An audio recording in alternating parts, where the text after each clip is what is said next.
Hi there. Our paper is Fast Audio Spectrogram Transformer. This is our pre-recorded video presentation for ICASSP 2025. The date today is 2025, March 16. My partner Anugunj Naman and I are the authors. My name is Gaibo Zhang, and I'll be giving an overview of our paper today. We're both graduate students in the computer science department at Purdue University. We're both active in research, but this work was actually the result of an independent class project in our Foundations of Deep Learning class. Accordingly, I'm approaching this presentation with what I'll call casual sincerity, as we feel our ideas are simple, but as we'll try to show, effective nonetheless. So, right off the bat, what even is this? FAST is an ultra-efficient audio classification deep learning model, simple as that. So asterisk number one, when we claim efficient, we are measuring that as way fewer parameters. 150 times is the number that we're going to keep mentioning because that's our selling point. Stay tuned.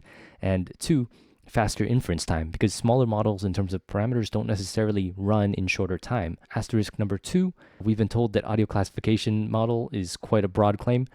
We hope to make the case that the model efficiency here is going to carry over to general audio classification, but in our paper, we specifically test against two datasets/tasks that are on specific tasks within audio classification. That is ADIMA, a relatively new multilingual abusive speech detection task, and the very well-established AudioSet, a large-scale audio event recognition task using wide-ranging sounds from YouTube. So next, the immediate question has to be, why does this matter? Naman and I were inspired by the ADIMA dataset/task.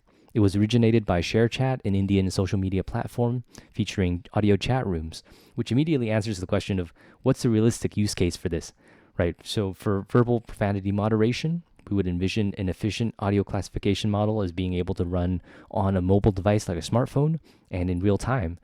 Our model is 8 megabytes, so that'll work. And we always want to bring it back to the human element. If it's not about humans, what are we doing, right? So we were drawn to this use case for its obvious connections to universally recognizable online toxicity that would be great to eliminate automatically. We're talking cyberbullying, hate speech. Naman and I feel strongly about mental health, so this is a thread through much of our research. In fact, stay tuned for future work on in wellness featuring fast audio analyses. But why did we turn to deep learning on audio? Well, traditional methods of using ASR to transcribe to text doesn't work well for ADIMA because abusive speech is hard to transcribe. It's not in training corpora. Keyword spotting, aka template matching, can spot certain keywords or sounds, but deep learning can also consider context.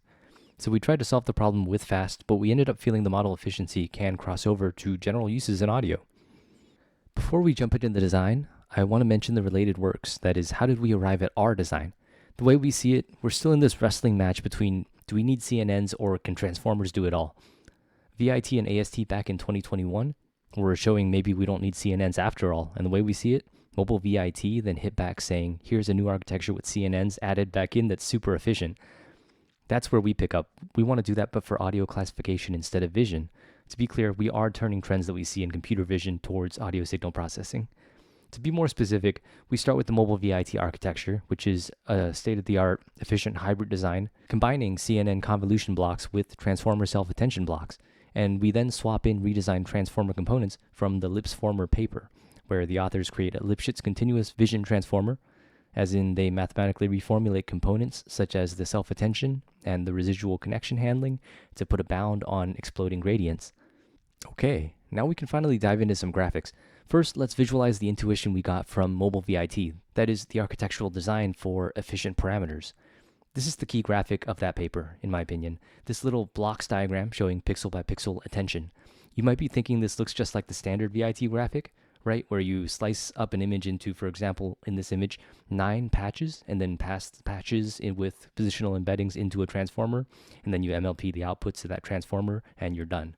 But this is actually quite different from that. Here we also do have the 9 patches, but MobileViT actually goes pixel by pixel within each of those blocks. So that's a pixel. That's the same pixel, same pixel, same pixel. There's 8 of them, 1 in each of the patches. And then they come together, right? That's the second pixel, right? And then second pixel, second pixel, second pixel, etc. To be clear, here there are 9 patches and then also 9 pixels within each block. It doesn't need to be like that though. So that way each pixel attends to all 8 other corresponding pixels from the other patches. But then beforehand and afterwards, I guess, because they interleave convolution and attention in alternating blocks, convolution was done locally, so that pixel already has local information shared from neighboring pixels. After alternating local and global information sharing a couple times, the idea is everything has seen everything, and this actually does not need a positional embedding. So at the top right is that normal VIT pattern where you get patches, flatten them, and feed them in. But we're going to look at MobileViT's architecture down below. See first the overall design with the convolutional stem here, and then this alternating trunk between convolutions and attentions. Note how in the attention blocks, the MobileViT blocks, there is an alternating pattern of convolution and attention, and then outside of that, there's also on a macro scale, convolution and attention. One more thing I wanted to mention here is this efficient parameters design pattern of depthwise then pointwise convolutions, I believe comes from the MobileNet v2 paper, where they show how you can essentially break down one big parameter heavy convolution into two convolutions that wind up using fewer parameters. Now, quickly touching on our intuition from the LipsFormer paper, the main idea is that, well, first of all, I had to learn what Lipschitz continuity was. So in this YouTube video screenshot, it's the red cone on this function, which here is only locally Lipschitz continuous. If you look at the formula, we're basically talking about a Lipschitz constant L upper bounding the gradient growth rate. Controlling gradients is a great thing in our case, since in transformers we're dealing with vanishing and exploding gradients. Now, the LipsFormer paper replaces the component functions of the transformer with functions that are Lipschitz continuous, and they diligently provide proofs for all that as well, so definitely check out that paper. This gives better control over gradients, which in practicality means more stable training when your model has a lot of layers. The components are replacing layer norm with center norm, self-attention, regular self-attention with this cosine self-attention, and then also these residual connections. We're replacing those with, it's not labeled in this image, but WRS is what they call it. Here they are mapped out onto the diagrams from the original transformer paper. So center norm for layer norm, SCSA for traditional self-attention, WRS for residuals, and spectral initialization for Xavier or Kaiming initialization. On the right, I've tried to label where these hot swaps are on the architecture. Initialization is just in the training, so 4 is not on there. So now, this fast architecture graphic from our paper should look very familiar. We've purposefully tried to keep our styling similar to that of the graphics from MobileViT and LipsFormer to be clear on the similarities and differences. So input, we have spectrogram. Then we have configurable dimensions for the layers, which we've picked what's worked best for us. Now take a look at the MobileViT blocks, which now have Lipschitz continuous functions. We've labeled it here as the Lipschitz block. And here inside, we have the center norm, SCSA, and WRS.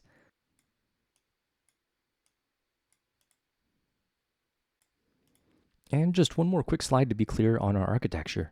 The input is that MEL spectrogram. Audio is converted into an image for all intents and purposes. The MEL just means that it's more in accordance to how we as humans are more sensitive to changes at lower frequencies than in higher frequencies. What we're calling the stem is the initial section of the architecture, a series of just convolutions to start off. That simultaneously achieves two things. We start sort of spreading that local pixel information around, and then we also convert it to the correct dimensionality for our trunk. In our case, we're raising the dimension number. Next, the trunk, that's where the attention blocks augmented with Lipschitz constant abiding functions comes in. Specifically, we are now alternating between convolution and attention layers. Finally, we slap a classification head on, basically. It's just a global average pooling layer and an FC layer, a fully connected layer, before you either pipe the output to a simple argmax at inference time, or into a softmax and loss function at training time. At that point, the output is a vector or tensor of size n, where n is the number of classes. For our main test, ADIMA, that's n equals 2, not abusive or abusive. Testing is straightforward. We have these two datasets / tasks, as mentioned. Here's a little more information about them, and the citations are below. To the right is what the ADIMA dataset looks like. You got the CSVs with the labels, and you have the 20-second audio clip. ADIMA is chat room audio. If you listen through the samples, you'll hear a lot of background noise. And it is a multilingual dataset, though in this paper, we only tackle it as if it's 10 independent tasks. We do have some work on cross-lingual few-shot learning with MAML, but that's another story. The task is simply abusive or not, and the metric we use is the standard accuracy and F1. AudioSet is YouTube sound samples, coming in at 10 seconds. The interesting thing here is that each sample can have multiple labels. Here we need the MAP, mean average precision, to dig a bit more strictly into the performance of that decision boundary. There are 527 classes. This is very large scale. And now finally, our results. You can take a glance at our tables here, but here's the gist. On ADIMA, FAST competes with state-of-the-art and does very well. We're talking, again, treating each of the 10 languages as an independent subtest. 6 out of the 10 language subtasks, we're achieving higher F1 scores, which means FAST is navigating that decision boundary well in both directions, yes and no. Check out Hindi and Bengali. And other languages like Punjabi, it's not bad either. I mean, 0.83.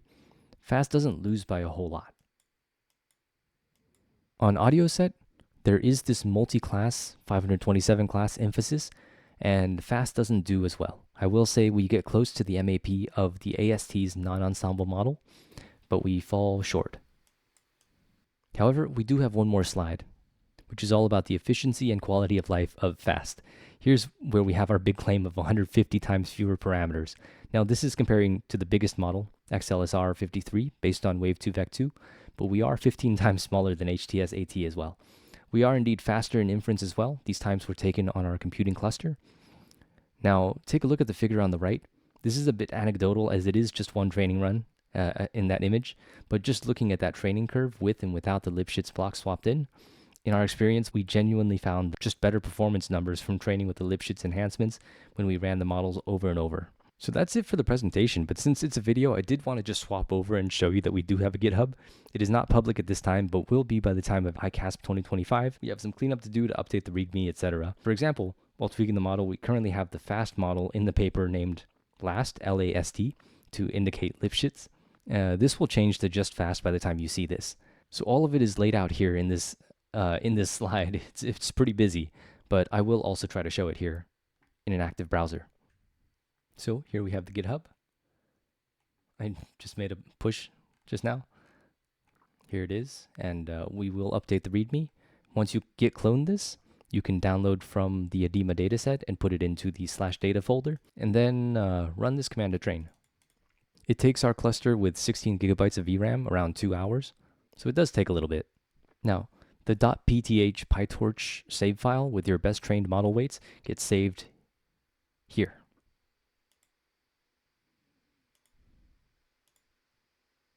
And you can use this demo code I have here to load it up into the PyTorch model instance and use it for inference.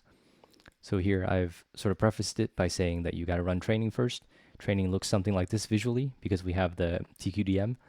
And here I've just hard saved the save model. And you can load it with the standard PyTorch method of getting the saves state dict and then doing the load state dict and then setting the model to eval mode. Then I have just functionalized some code to sort of clean up our data loading. The point here is you're loading in the MEL spectrogram and then formatting it into an image. But we do have some additional cleanup just to get it into the right dimensions for the model. Now, to run inference, I functionalized that as well here.